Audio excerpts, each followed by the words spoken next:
نبی کریم صلی اللہ علیہ وسلم بھی پریشان ہو گئے۔ ایک دن حضور صلی اللہ علیہ وسلم نے ایک غریب صحابی سے فرمایا، جو جی چاہے مانگو کہ آج تجھے عطا کر دوں۔ صحابی نے عرض کی، یا رسول اللہ صلی اللہ علیہ وسلم، مجھے کچھ مہلت دیجیے تاکہ سوچ کر کوئی فیصلہ کر سکوں کہ میں آپ سے کیا مانگوں۔ آپ صلی اللہ علیہ وسلم نے فرمایا، خوب سوچ لیجئے۔ بہت سوچ بچار کے بعد صحابی نے عرض کی، یا رسول اللہ صلی اللہ علیہ وسلم، بسم اللہ الرحمن الرحیم۔ حضرت ربیعہ بن کعب رضی اللہ تعالیٰ عنہ فرماتے ہیں، میں ابھی عفوان شباب میں تھا کہ روح نور ایمان سے چمک اٹھی اور میرا دل اسلام کے رموز و اسرار سے لبریز ہو گیا۔ جب میں نے دیدار نبی صلی اللہ علیہ وسلم کا سرما اپنی آنکھوں میں ڈالا تو آپ کی محبت میرے روئے روئے میں سرایت کر گئی۔ آپ صلی اللہ علیہ وسلم کی بے پناہ محبت نے مجھے آپ کے سوا ہر چیز کو بھلا دیا۔ ایک دن میں نے اپنے دل سے کہا، ربیعہ، تجھ پہ افسوس ہے، بھلا تو اپنے آپ کو رسول اقدس صلی اللہ علیہ وسلم کی خدمت کے لیے وقف کیوں نہیں کر دیتا؟ اس مقصد کے لیے تجھے پہلی فرصت میں بارگاہ رسالت میں عرض پیش کر دینی چاہیے۔ اگر درخواست قبول ہو گئی تو تیرے بھاگ جاگ اٹھیں گے، تجھے قرب کی سعادت بھی نصیب ہوگی اور محبت میں کامیابی بھی۔ علاوہ ازیں دنیا و آخرت کی خیر و برکت تیری جھولی میں ڈال دی جائے گی۔ یہ سوچتے ہی میں نے بارگاہ رسالت صلی اللہ علیہ وسلم میں درخواست کی، یا رسول اللہ صلی اللہ علیہ وسلم، از راہ کرم مجھے اپنا خادم بنا لیجئے۔ آپ نے کمال شفقت میں مسرت کا اظہار کرتے ہوئے مجھے اپنی خدمت کے لیے قبول کر لیا۔ ذہن نصیب واحد حضرت ربیعہ خوش نصیبی میں خوشی سے جھوم گیا اور اپنی قسمت پر ناز کرنے لگا۔ میں اس دن سے سائے کی طرح آپ صلی اللہ علیہ وسلم کے ساتھ ہو گیا۔ جہاں آپ صلی اللہ علیہ وسلم چلتی میں ساتھ چلتا، جہاں بیٹھتی میں بیٹھتا، جس طرف کا بھی رخ کرتے آپ کے ساتھ خدمت کے لیے تیار ہوتا۔ جب آپ میری طرف نگاہ اٹھاتے تو میں فوراً آپ کے سامنے با ادب آ کھڑا ہوتا۔ جب آپ مجھے کسی کام کا حکم دیتے تو پلک جھپکنے میں اس کام کو سر انجام دیتا۔ اس طرح میں دن بھر آپ کی خدمت میں مصروف رہتا۔ جب نماز عشاء ادا کر لیتے اور اپنے حجرے میں تشریف لے جاتے تو میں کہیں جانے کی بجائے آپ کے گھر کی دہلیز پر بیٹھ جاتا کہ شاید رات کے وقت آپ کو کوئی کام یاد آ جائے اور میں وہاں موجود نہ ہوا تو آپ کو وہ کام کرنا پڑے۔ یہ میرے لیے کسی طرح بھی مناسب نہیں کہ میرے جیتے جی آپ کو کام کرنے کی زحمت اٹھانا پڑے۔ میں نے وہاں ایمان افروز منظر بھی دیکھا کہ رسول اقدس صلی اللہ علیہ وسلم رات کا اکثر حصہ نماز پڑھتے ہوئے گزارتے۔ بسا اوقات سورہ فاتحہ پڑھنے کی آواز میرے کانوں کو سنائی دیتی، بعض اوقات آپ وجد میں آ کر سورہ فاتحہ بار بار پڑھتے، بسا اوقات سمع اللہ لمن حمدہ کی لذت بھر آواز مجھے سنائی دیتی۔ یہ کلمات بھی آپ کا مالک کی کیف و سرور اور لذت آشنائی کے انداز میں بار بار دہراتے۔ رسول اقدس صلی اللہ علیہ وسلم کی عادت مبارکہ تھی کہ جب جب کوئی آپ سے حسن سلوک سے پیش آتا تو آپ اس کا بدلہ اس سے بھی بہتر انداز میں دیتے۔ ایک روز آپ صلی اللہ علیہ وسلم نے میری خدمات کا صلہ دینے کے لیے مجھے مخاطب ہو کر ارشاد فرمایا، اے کعب کے فرزند ربیعہ۔ میں نے کہا، لبیک یا رسول اللہ صلی اللہ علیہ وسلم۔ آپ نے فرمایا، مجھ سے جو جی چاہے مانگو کہ آج تجھے ادا کر دوں۔ میں یہ سن کر اپنی قسمت پہ ناز کرنے لگا۔ آہا میرے نصیب کے کیا کہنے کہ شاہ سلطان مدینہ کی نظر کرم آج مجھ پر ہے۔ میں نے عرض کی، یا رسول اللہ صلی اللہ علیہ وسلم، مجھے کچھ مہلت دیجیے تاکہ سوچ کر کوئی فیصلہ کر سکوں کہ میں آپ سے کیا مانگوں۔ آپ نے ارشاد فرمایا، خوب سوچ لیجئے۔ ربیعہ بن کعب کہتے ہیں، میں ایک مفلس و کنگال نوجوان تھا، نہ میرے پاس کوئی گھر تھا، نہ بیوی، نہ مال، بلکہ دیگر اصحاب صفا کی طرح مسجد کا چبوترا میرا ٹھکانہ تھا۔ لوگ ہمیں اسلام کا مہمان کہہ کر پکارتے تھے۔ جب جب کوئی مسلمان رسول اقدس صلی اللہ علیہ وسلم کے پاس صدقہ لے کر آتا تو آپ صلی اللہ علیہ وسلم وہ سبھی کچھ ہمارے پاس بھیج دیتے۔ جب کوئی تحفہ لے کر آتا تو اس میں سے تھوڑا سا آپ لیتے، باقی ہماری طرف بھیج دیتے۔ میرے دل میں خیال آیا کہ میں بارگاہ رسالت سے مال و دولت کا سوال کروں تاکہ میں بھی دوسروں کی طرح صاحب مال و دولت، رفیقہ حیات اور اولاد والا بن سکوں۔ لیکن ساتھ ہی ایک دوسرا خیال میرے دل میں آیا، اے ربیہ، افسوس، تو کیا سوچ رہا ہے؟ یہ دنیا تو ڈھلتی چھاؤں ہے، یہ فنا ہو جائے گی، اس میں تیرا رزق اللہ تعالیٰ نے مقرر کر دیا ہے، وہ ہر صورت میں تجھے مل کر رہے گا۔ بلا شبہ رسول اقدس صلی اللہ علیہ وسلم کا اپنے رب کے ہاں بڑا مرتبہ ہے، یقیناً آپ کی کسی طلب کو بارگاہ عزدی میں رد نہیں کیا جائے گا۔ اگر آپ صلی اللہ علیہ وسلم سے کچھ مانگنا ہے تو آخرت کی بھلائی مانگو، یہ دنیا تو جیسے تیسے گزر ہی جائے گی، اس میں ہم جیسے لوگوں کے لیے کیا رکھا دھرا ہے۔ یہ خیال آتے ہی میرا دل خوش ہو گیا۔ جب میں رسول اقدس صلی اللہ علیہ وسلم کی خدمت میں حاضر ہوا تو آپ نے فرمایا، ربیہ، کیا ارادے ہیں؟ میں نے عرض کی، یا رسول اللہ، میری یہ التجا ہے کہ آپ میرے لیے اللہ تعالیٰ سے دعا کریں کہ وہ مجھے جنت میں آپ کا رفیق بنا دے۔ آپ نے یہ سن کر ارشاد فرمایا، کیا خوب سوچا تم نے، یہ مطالبہ کرنے کی سوچ کس نے پیدا کی؟ میں نے عرض کی، یا رسول اللہ صلی اللہ علیہ وسلم، کسی نے بھی مجھے یہ مطالبہ کرنے کو نہیں کہا، بلکہ جب آپ نے مجھے فرمایا کہ میں آپ سے کچھ مانگوں تو پہلے میرے دل میں خیال آیا کہ میں آپ سے دنیا کا مطالبہ کروں، پھر اچانک میرے دل میں خیال آیا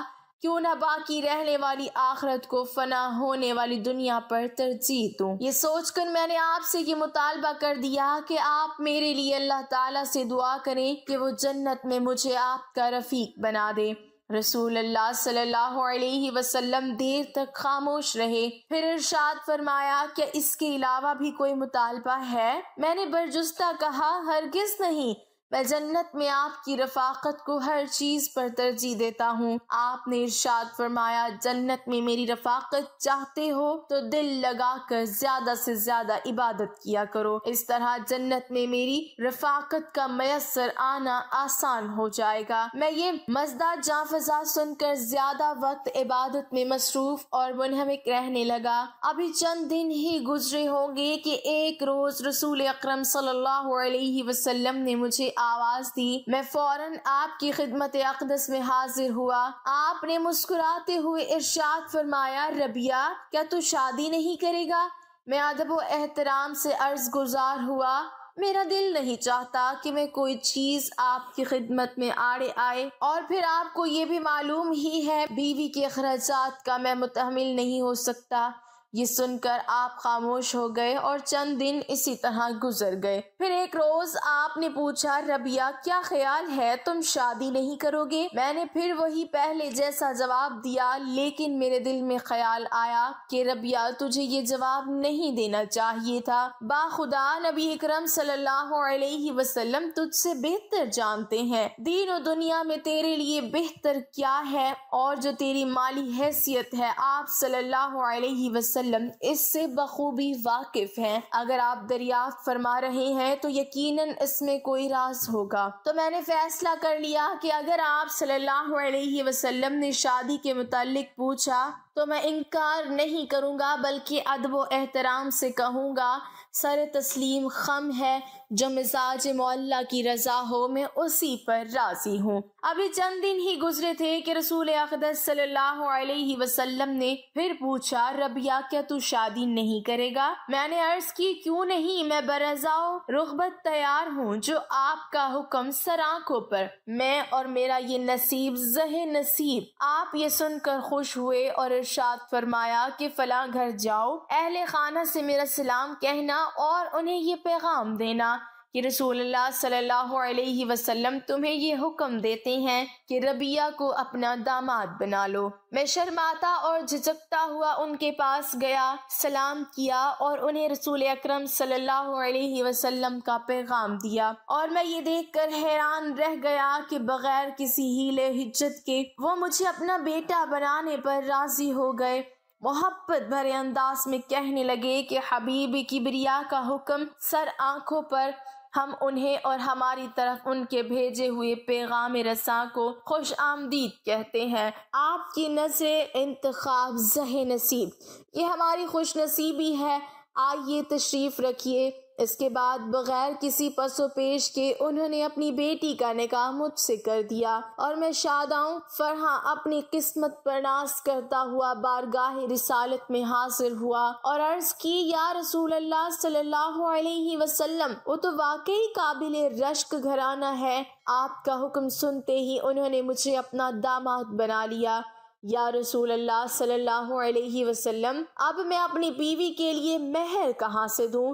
یہ سن کر رسول اقدس صلی اللہ علیہ وسلم مسکرائے اور بنو اسلم کے سردار بریدہ کو حکم دیا کہ ربیہ کے لیے سونے کی ڈلی کا انتظام کرے، اور انہوں نے فوراً حکم کی تعمیل کرتے ہوئے سونے کی ڈلی بارگاہ رسالت میں پیش کر دی۔ رسول اقدس صلی اللہ علیہ وسلم نے مجھے حکم دیا کہ یہ سونے کی ڈلی لے جاؤ اور اہل خانہ سے کہنا یہ آپ کی بیٹی کا مہر ہے، اسے قبول کیجیے۔ میں ان کے پاس گیا، سونے کی وہ چھوٹی سی ڈلی پیش کی، انہوں نے خوشی کا اظہار کرتے ہوئے اسے قبول کر لیا۔ میں ان کے اخلاق اور خندہ پیشانی کے ساتھ پیش آنے سے بے حد متاثر ہوا اور بارگاہ رسالت میں عرض کی، یا رسول اللہ صلی اللہ علیہ وسلم، باخدا وہ تو بہت ہی اچھے لوگ ہیں۔ کھجور کی گٹھلی کی مانند سونے کی ڈلی دیکھ کر ان کے دل پر کوئی ملال نہ آیا، بلکہ وہ کہنے لگے یہ بہت ہے۔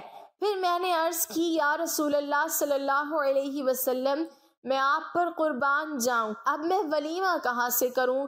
میرے پاس تو اس کے لیے کچھ بھی نہیں۔ آپ نے فرمایا، گھبراؤ نہیں، اپنی قوم بنو اسلم کے سردار بریدہ کو بلا کر لاؤ۔ بریدہ کو آپ کی خدمت میں لایا گیا۔ آپ نے فرمایا، بریدہ، اپنی قوم کے اس فرد کی خوشی میں شریک ہوتے ہوئے ایک مینڈھے کا انتظام کرو تاکہ یہ ولیمے کی سنت ادا کر سکے۔ انہوں نے فوراً حکم کی تعمیل کرتے ہوئے ایک موٹا تازہ مینڈھا خرید کر آپ کی خدمت میں پیش کر دیا۔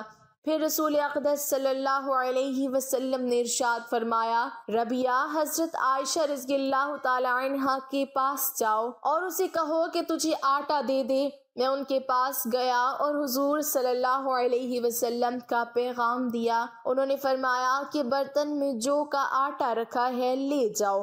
میں نے اسے کپڑے میں ڈالا، وہ تقریباً 20 سیر تھا، اس کے علاوہ کوئی اناج آپ کے گھر میں نہیں تھا، لیکن آپ کی ہمدردی، شفقت اور محبت پہ قربان جاؤں، کس قدر اپنے غلاموں کی دلجوئی کا خیال ہے۔ مینڈھا اور آٹا لے کر میں سسرال گیا اور یہ دونوں چیزیں ان کے سپرد کی تاکہ ولیمے کا اہتمام کیا جائے۔ انہوں نے کہا، روٹی ہم تیار کر دیتے ہیں اور یہ جانور اپنے دوست و احباب سے کہیں کہ ذبح کر کے وہ پکا دیں۔ لہٰذا میری قوم کے چند افراد نے اسے ذبح کیا اور پکایا، روٹی اور سالن تیار ہو گیا۔ میں نے ولیمے پر محسن انسانیت رسول اکرم صلی اللہ علیہ وسلم کو بھی دعوت دی، جو آپ نے بخوشی قبول کی اور اس میں شرکت کر کے میری حوصلہ افزائی کی۔ رسول اقدس صلی اللہ علیہ وسلم نے حضرت ابوبکر صدیق رضی اللہ تعالیٰ عنہ کی زمین کے ساتھ ملحق مجھے بھی زمین کا ایک ٹکڑا الاٹ کر دیا۔ اس طرح دنیا کے مال کا میرے گھر غرود ہونے لگا۔ اللہ پاک ہمیں بہتر عمل کرنے کی توفیق عطا فرمائے اور ہمارا خاتمہ ایمان پر فرمائے، آمین۔ ناظرین، کمنٹ باکس میں اللہ تعالیٰ کے 99 ناموں میں سے ایک نام ضرور ٹائپ کریں۔